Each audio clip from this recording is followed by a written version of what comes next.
Action stories consist of a small number of short, contextualised sentences that children learn to understand and gradually to express themselves through the total physical response, or TPR method. Teaching a foreign language by using TPR resembles the way that children acquire their first language. They listen, watch and imitate long before they start speaking themselves. This multi-sensory processing of language takes place through the simultaneous activation of the child's visual, auditory and kinesthetic senses. This helps the child to gradually understand new language in a holistic way. It's learning by doing in the best sense of the word. Now let's go back to the classroom and see how Herbert first introduces a few key words that the students will need to know so that they can follow the action story he wants to do with them later. Plane, plane, plane. Car, car, plane, car. Teddy, teddy, okay. Plane, car, teddy.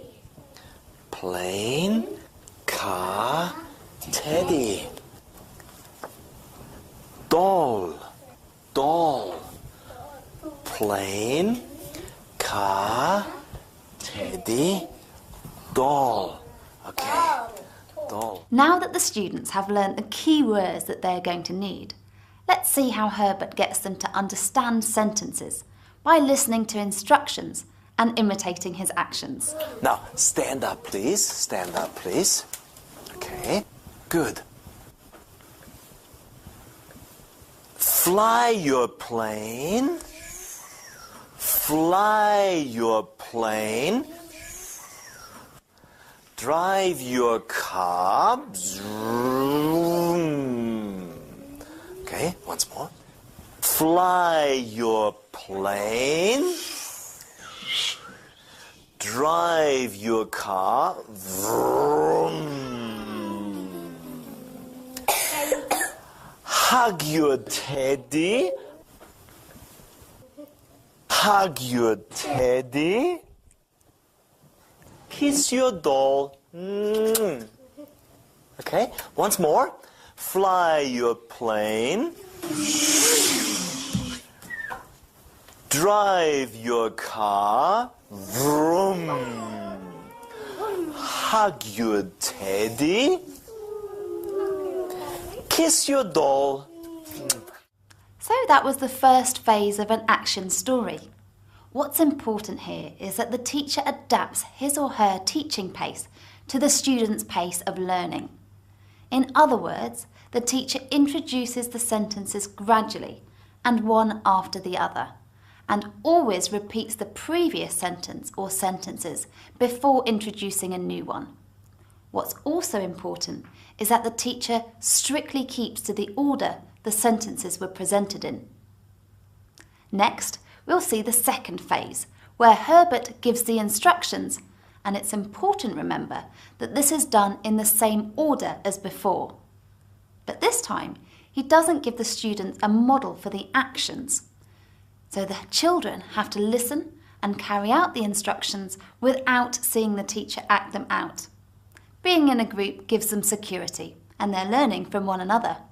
Now I'm going to sit down. No, you don't sit down, you stand up. You stand up, please, yes, okay. Now you do it, you do it. Fly your plane. Drive your car.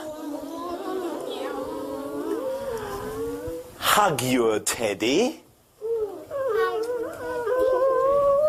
Kiss your doll. Yes, good. So, what's next?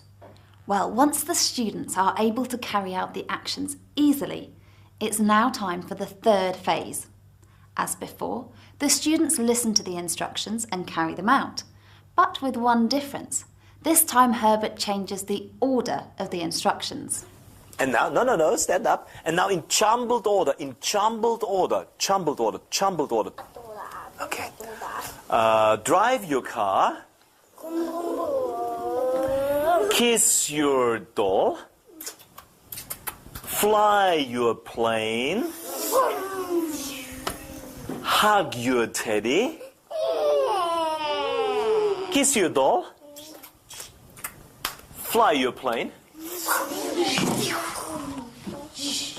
Drive your car. Hug your daddy. Kiss your doll. Hug your teddy. Chantal, hug your teddy. Yes. Very good. Thank you. Sit down, please. As you can see, for the students, action stories are fun.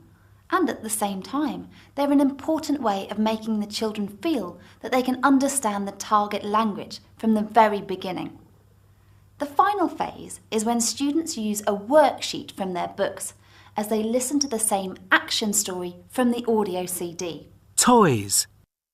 An action story. Fly your plane.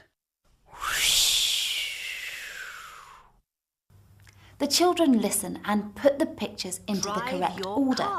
This consolidates their learning and assesses in an action-oriented way how well they have understood the sentences that they have just learnt.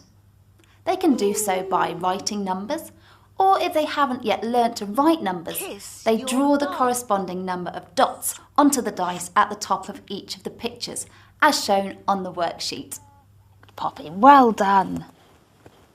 Really good.